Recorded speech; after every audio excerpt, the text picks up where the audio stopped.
today's video, we are going to explore the two important types of a problem in differential equation. One is called as the initial value problem, second is called as a boundary value problem. So till now we are solving differential equation and we are finding the general solution. But sometimes it happens that in differential equation certain conditions are given to you. For example, if I take this differential equation with two conditions as y0 is equal to 2 but its derivative at 0 is equal to 3. In this case, we have associated the two conditions and both the condition is defined at a single point x is equal to 0. Since it is taken at the single point, that's why we will call it as an initial value problem. Initial value problem means it is a differential equation with condition at a single point. So it may be 0, may be 1, but the point must be C.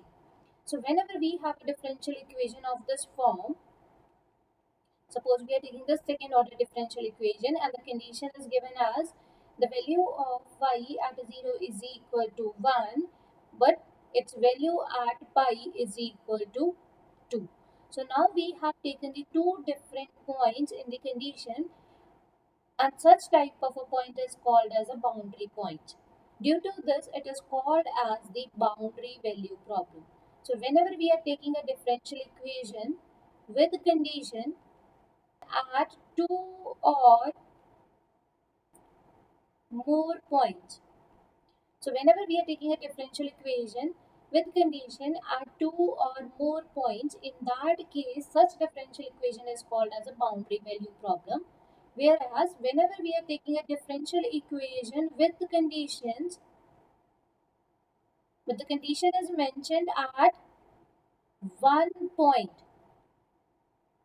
in that case, it is called as an initial value problem. So let's understand how to solve these types of a problem, taking this as a first example. So in the very first step, we will write the general solution. Now how to write the general solution? So we have this differential equation. So very first step, we will write its operator form. So it is a second order derivative that is written as a d squared y. So this is the first order derivative. So we can write dy plus 9y is equal to 0. Now collect the coefficients of y, that is a d square plus 6d plus 9 into y is equal to 0. Write the auxiliary equation. So auxiliary equation in this case is m square plus 6m plus 9. So how to write the auxiliary equation? Replace d by m and y by 1. So we have this auxiliary equation with us. From here, the value of m are minus 3 and minus 3. So whenever the roots are there and they are real as well as they are equal, in that case, the general solution ycx is written as c1 plus x times of c2 e raised to power minus 3x. Because the repeated roots are there, so we are taking an independent solution in this form. Now we will use these two conditions to find the values of constant as we need to find the particular solution. So very first step, we need to understand the condition. Condition says that at x is equal to 0, the value of y is 2.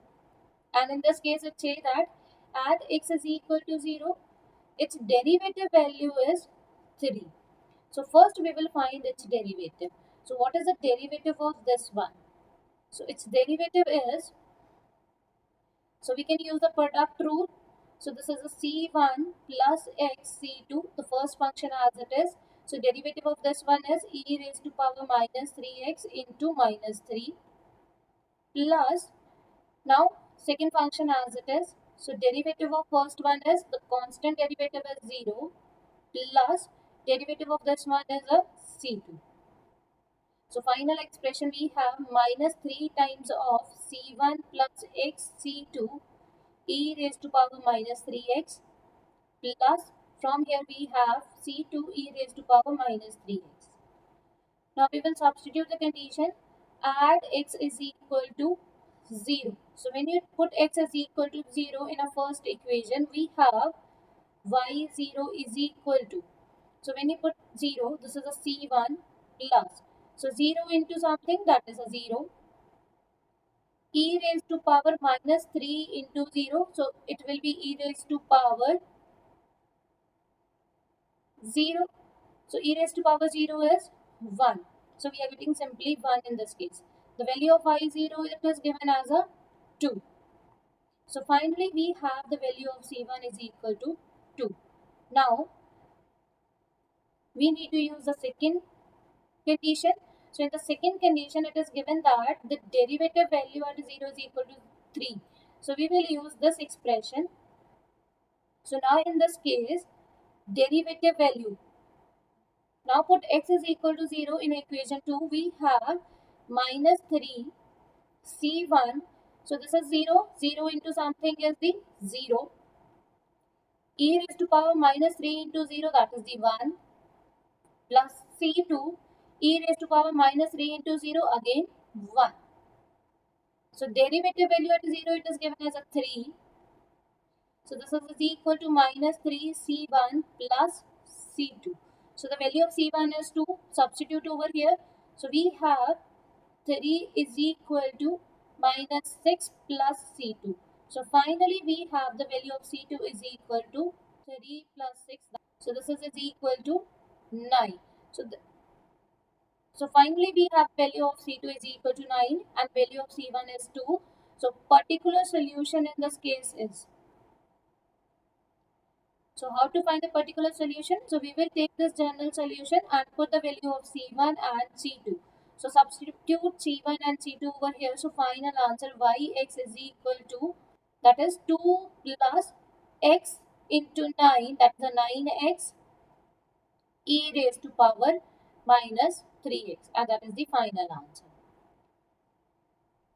Till now what we did, so in this case, so we have started from the differential equation. We have evaluated the general solution depending upon the root of auxiliary equation. After that we have observed the condition. It is given that at x is equal to 0, the value of I is 2. At x is equal to 0, the derivative value is 3. So for that we need a derivative. After that we have calculated its derivative. Then separately we have taken these two equations 1 and 2 and substitute x is equal to 0 in this case, and after that we are getting the value of C1 and C2. At last we are substituting these two values over here and finding its particular solution. So let's take the next example. So in this case we need to find the solution of this differential equation under these two conditions. Now rather than y it is in form of theta, and rather than in x it is a t. So dependent variable is theta and the independent variable is t. Now whether it is an initial value problem or a boundary value problem, so you can observe from these two conditions both the values are given at t is equal to 0 at one point. So it is called as an initial value problem. So let's answer this one. So we can write this as answer d square theta plus g theta is equal to 0. Take the coefficient of theta, that is a g square plus g. Theta is equal to 0. So from here the auxiliary equation is m square plus g is equal to 0. So now instead of y we will put theta is equal to 1 and the d as m. So from here m square is equal to minus g. So m is equal to plus minus root of minus g. So we don't know what is the value of root g, so we will keep it as it is, whereas the root of minus 1 is iota. So we will place it as plus minus root g iota. Since the roots are complex, so final answer in this case is theta t is equal to, that is e raised to power real part in this case is 0 into t multiplied by first constant cos of imaginary part, and imaginary part is root g into t plus c2 sine of imaginary part into the independent variable t. So finally we have c1 cos of root gt plus c2 sine of root gt. Now observe this condition. So we need the value of theta as well as its derivative. So what is the derivative of this one?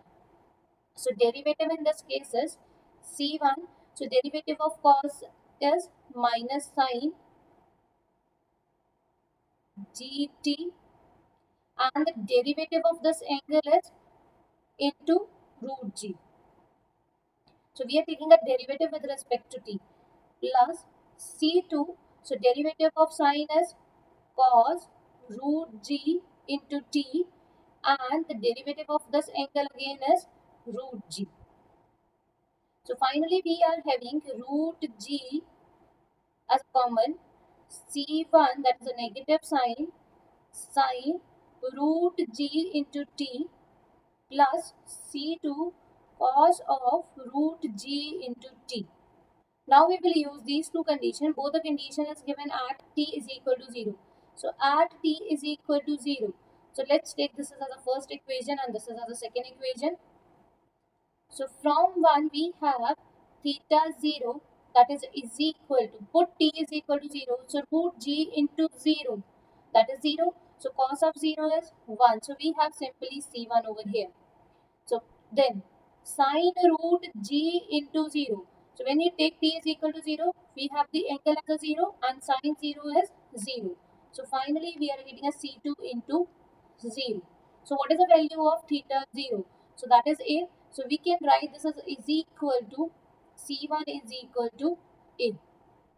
Because this vector is 0 and this value is a, simply we are getting the value c1 as a.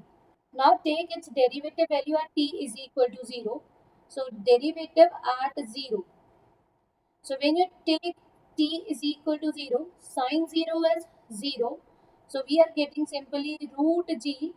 So this coefficient is 0 in this case plus c2. So cos 0 is 1. So the value of derivative at 0 is 0. So this implies root g into c2 is equal to 0. From here, the value of c2 is 0. So final expression, what is the particular solution in this case? In this case, the particular solution is from 1, theta t is equal to, substitute the value of c1 as a and c2 as a 0. So finally we are getting the answer as a times of cos of root g into t. So where a is constant as well as a g is constant. So taking next example, so in this case we need to solve this differential equation under these two conditions. So these two conditions says that at x is equal to 0, the value of y is 2, and whereas when x is equal to pi by 2, its value is 1. So now we are dealing at two different points and these are called as a boundary points, and due to which we can say this differential equation is a boundary value problem. So how to answer in this case? Start with the operator form. So second order derivative, that is written as d square y plus, so there is a no derivative as it is y is equal to 0. Now collect the coefficients. Coefficient is d square plus 1 into y is equal to 0. Write the auxiliary equation. So auxiliary equation is m square plus 1 is equal to 0. From here the value of m is equal to minus 1. So this, that is m square is equal to minus 1. So this implies m is equal to plus minus root of minus 1. So this is plus minus iota. So in this case the solution is written as complementary function is equal to e raised to power real part. So real part is 0 into x. First constant cos of imaginary part. So what is the coefficient of iota? That is a 1. So we can write cos x plus second constant into sine of imaginary part, that is 1 into x.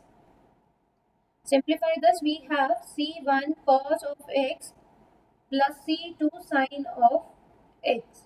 So this is the final general solution in this case. Now the condition says that at x is equal to 0 it is a 2 and at x is equal to pi by 2 its value is 1. So there is no need to calculate the derivative in this case. Let's take x is equal to 0.